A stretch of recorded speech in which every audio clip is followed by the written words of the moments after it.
Hey friends, today we're doing something a little bit different. I figured there might be people out there who would like reviews. So, my first ever car review. This is a 2020 Kia Soul.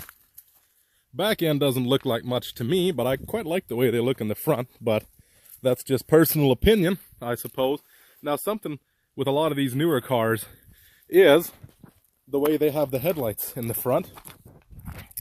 But I'll show you that in a second. One of the first things I noticed about this car is the key.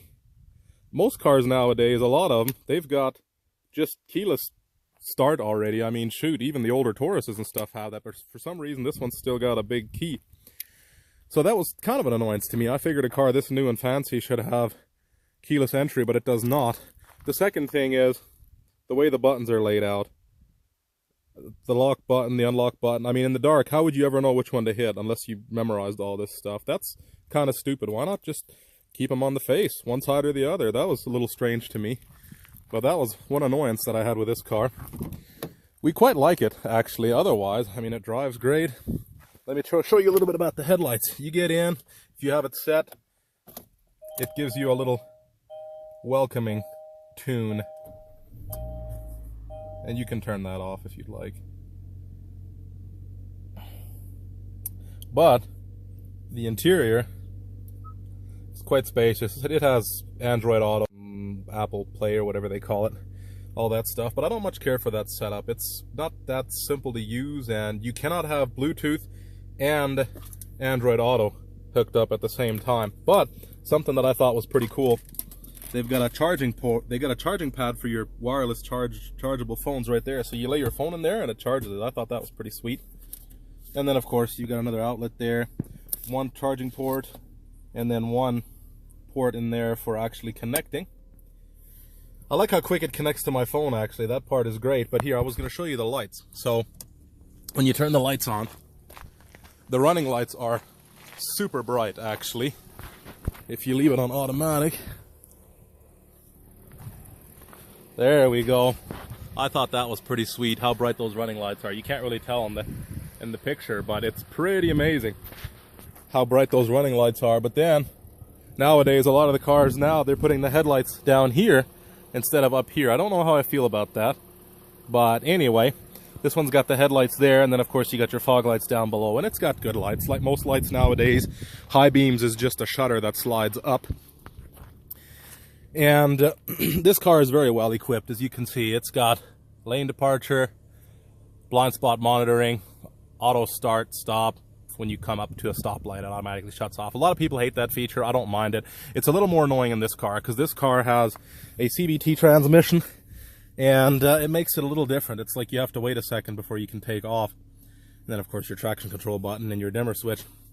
But with this one of the main annoyances to me otherwise was the lane departure. It gets twitchy. Like, you can be going down the road, and if it doesn't quite sense the lines on one side, it'll literally go like this as it figures it out, like almost dangerously. Like, this car would have rocketed right off the road once or twice already if I didn't straighten it out again.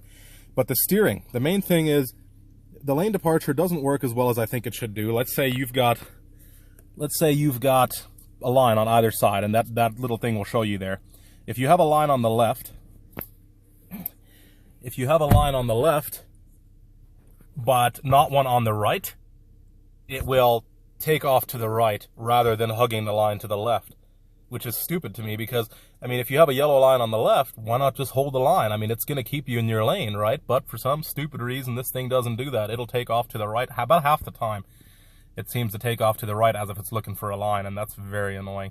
But the steering in this car is so heavy. Like, it feels fine now, but when you're on the road, it's like you have to grab it and spin it. It takes that much pressure to do it.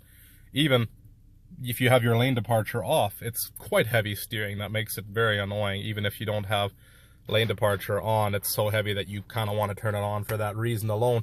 One thing, for those of you that are kind of like me and you don't want to have to constantly have your hand on the wheel. I know it's stupid. I mean, we're supposed to be focusing and paying attention, but like I said, with this car, steering's so heavy. What it does is if you take your hand off the wheel for a while, then it'll say no driver input sensed or whatever it says then, and then eventually it says LKA turned off, which is lane keeping assist, I think is what it stands for.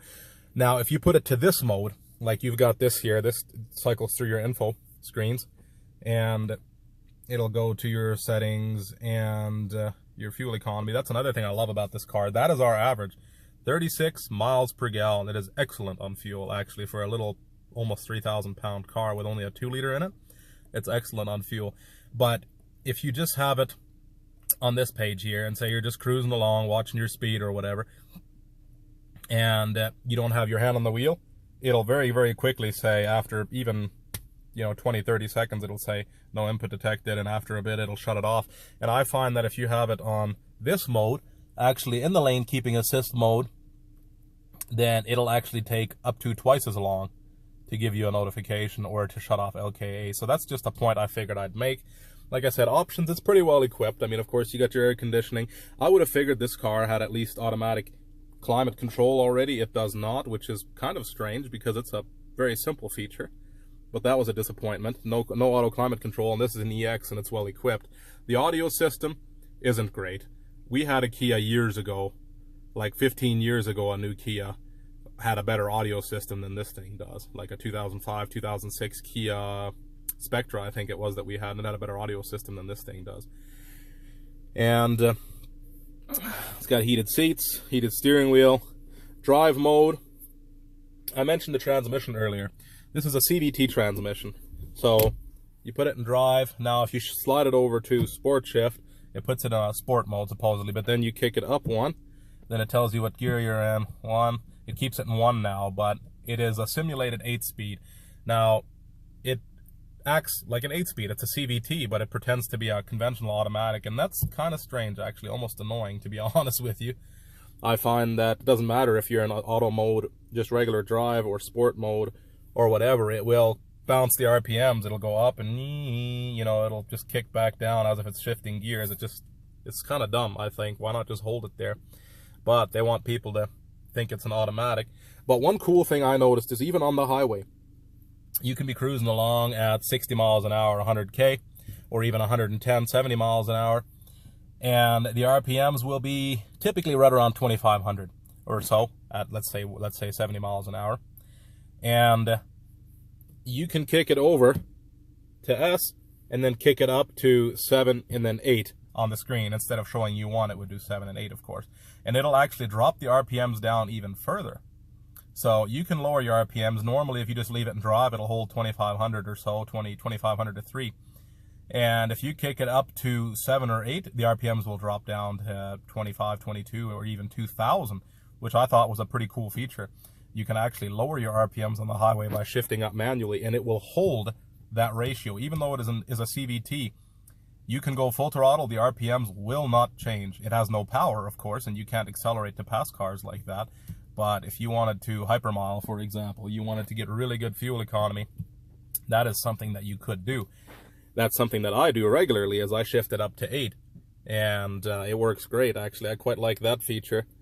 And drive mode, that's just, I guess, basically the same thing as sport here. I can't remember exactly what it has, but yeah, it's just drive, normal, and sport, and it just basically changes your CVT response and things like that. I don't much care for CVTs. This one's okay, but yeah, like I said, features, it's well equipped, as I've pointed out all this stuff already. That system is pretty simple to use. No sunroof in this one. This one's okay. I mean, it's a little bit different. You figure it out, but it's got fog light switches here, and auto start and stop, like I said, doesn't bother me much. I'm just trying to think of any other features I can tell you. Like I said, this is my first ever car review. I just figured before we give this thing back, I would point out some features to people. There you go. It's got its little goodbye chime. Interior is pretty comfy. It's got a room. No power seats even. My wife was like, "Why? Where's the power seats? It's brand new. You know, it's loaded. It doesn't even have power seats." Yeah, she's got a point. I thought that was a little strange myself, but it is just a Soul after all. The back's got lots of room. I'm about 6 feet or so, and I have the seat back pretty far, and there's still lots of room for our car seat and everything in here for the parents out there. And like I mentioned before, I don't much care for the back of this car. I mean, it doesn't even have LED taillights or anything, which is strange. And you can see there's quite a bit of room back here. Nothing crazy, but quite a bit of room. You can fold your seats down and flat if you want. And your backup camera is right there. I don't know if it even focuses on it, but anyway, it actually has automatic windshield wipers, rain sensing windshield wipers. It has auto dimming high beams, and it has automatic rear wiper too, actually. I thought that was pretty cool. And another thing I was going to mention is 16-inch wheels. It's got huge tires, but only 16-inch wheels. They look okay, but I mean, I would have thought this car would have had at least 17s on it already. But apparently not. Like I said, it is an EX and it still only has 16-inch wheels on it. But like I said, it's actually a pretty cool car overall. I would buy one for sure. If this was something that I all of a sudden found a really good deal on to use as a daily driver, it's great. It gets good fuel economy. And one of the biggest praises I have is the engine, actually. This is only a 2-liter 4-cylinder, just like most modern ones. Dual overhead cam, 16-valve, 2-liter 4-cylinder. It's only rated for just under 150 horsepower. But it is quick. The 0 to 60 time of this car is about 8 seconds. 8.5 seconds is actually what I clocked it at. And that is impressive for only a 2-liter in a car that's this big. I would have expected it to be slower than that. It's actually probably faster. Well, maybe not faster, but I would say very close to as fast as our 2015 Malibu is, actually. And that's a 200 horse, 2.5 liter in that one. But anyway, I hope this video helps somebody. If you have any particular questions about the Soul, like I said, this is my first review ever. I know it probably sucks, but I didn't even do any driving or anything, because what good is that going to do anybody? They can't see anything. But like I said, it handles well. The lane departure system doesn't work as well as I'd like it to, but it's okay. The brakes are great. The power is great.